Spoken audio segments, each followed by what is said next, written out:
আসসালামু আলাইকুম। কেমন আছেন সবাই? আশা করি ভালো আছেন। আমিও ভালো আছি।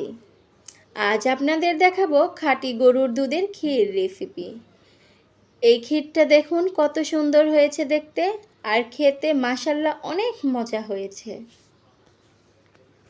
এই ক্ষীরটা যদি বাসায় রান্না করে আপনি ফ্যামিলির কেউকে, পরিবারের কাউকে, মেহমানদের যদি খাওয়ান, সবাই আপনার প্রশংসা করবে, আমি নিশ্চিত। চলুন রেসিপিটা দেখে নিন। প্রথমে গরুর দুধ আমি ঘন করে জাল দিয়ে নিয়েছি। আমি অনেকটা সময় নিয়ে এই দুধটা জাল দিয়ে ঘন করেছি, কারণ দুধ ঘন করে জাল দিয়ে ক্ষীরটা রান্না করলে অনেক মজা হয়। এদিকে পানি নিয়েছি আর নিয়ে নিয়েছি খেজুরের গুড়।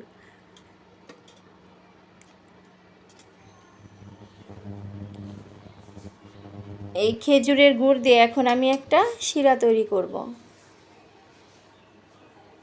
আর এইদিকে পোলার চাউলও ধুয়ে ভিজিয়ে রেখেছি। এবার আমি গুড়ের শিরাটা নেড়ে নেড়ে শিরা তৈরি করছি। চামচ দিয়ে এটা নেড়ে নেড়ে দিতে হবে, নইলে গুড়টা নিচে লেগে যাওয়ার সম্ভাবনা থাকে। এইভাবে শিরা করে যদি আপনি ক্ষীর রান্না করেন, তাহলে ক্ষীরের যে দুধটা দেওয়া হয় সেটা জমে না, দুধটা ফেটে যায় না আর কি। আমার শিরাটা হয়ে গিয়েছে, এখন আমি নামিয়ে নেব। এখন আমি চুলায় আবার দুধ দিয়ে দিলাম। দেখুন কত ঘন সর পড়েছে। দুধটা যত ঘন করে আমি রান্না করব ক্ষীরটা, সত্যি ক্ষীরের কালার আর মজা দুইটাই খুবই সুন্দর হবে। পোলার চালগুলো এখন আমি দুধে দিয়ে দিব। বাকি চালটাও আমি সুন্দর করে দিয়ে দিচ্ছি।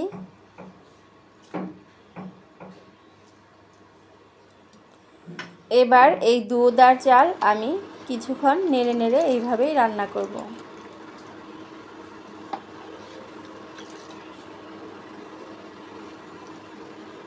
দিয়ে দিলাম পরিমাণ মতো লবণ, কারণ লবণ যদি মিষ্টি ক্ষীর, পায়েসে বা সেমাইয়ে মিষ্টি জাতীয় যত খাবার আছে দেওয়া যায়, তাহলে মিষ্টির ব্যালেন্সটা ঠিক থাকে। এইভাবে রান্না করতে করতে আমার চালগুলো ফুটে এসেছে। দেখুন দুধটা একদম ঘন হয়ে চাউলের সাথে লেগে গিয়েছে। এখন দিয়ে দিব সেই গুড়ের শিরাটা, যেটা আমি প্রথমেই করে রেখেছিলাম। আর অবশ্যই শিরাটা আমার ঠান্ডা হতে হবে। এই গরম ক্ষীরের মধ্যে ঠান্ডা শিরাটা দিয়ে আমি মিশিয়ে নেব। দেখুন আমি কিভাবে মিশিয়ে নিচ্ছি, ঠিক এইভাবেই মিশিয়ে নেবেন।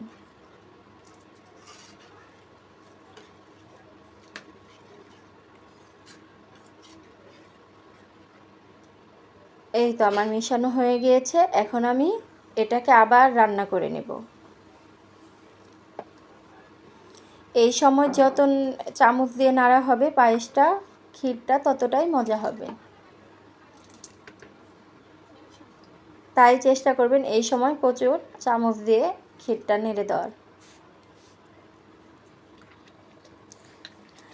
ক্ষীরটা বলক চলে এসে এই সময় ক্ষীরটা একটু সাবধানে নেড়ে দিতে হবে, কারণ এই ছিটতে ছিটতে হাতে, মুখে, গায়ে লাগতে পারে। এই দেখুন ক্ষীরটা হয়ে গিয়েছে প্রায়।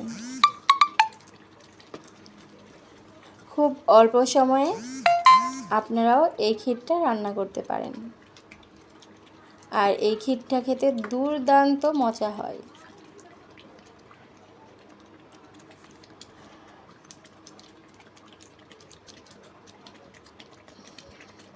আর নানি দাদিরা এইভাবেই ক্ষীর রান্না করতো। আমার মাকেও দেখেছি এইভাবেই রান্না করতে, আর আমিও এখন এইভাবেই রান্না করি, কারণ এইভাবে রান্না করলেই আমার কাছে মনে হয় সবচেয়ে মজা হয়। এই তো ক্ষীরটা আমি এখন একটু নামিয়ে নিচ্ছি পরিবেশন করার জন্য। একটি বাটিতে নামিয়ে নিচ্ছি।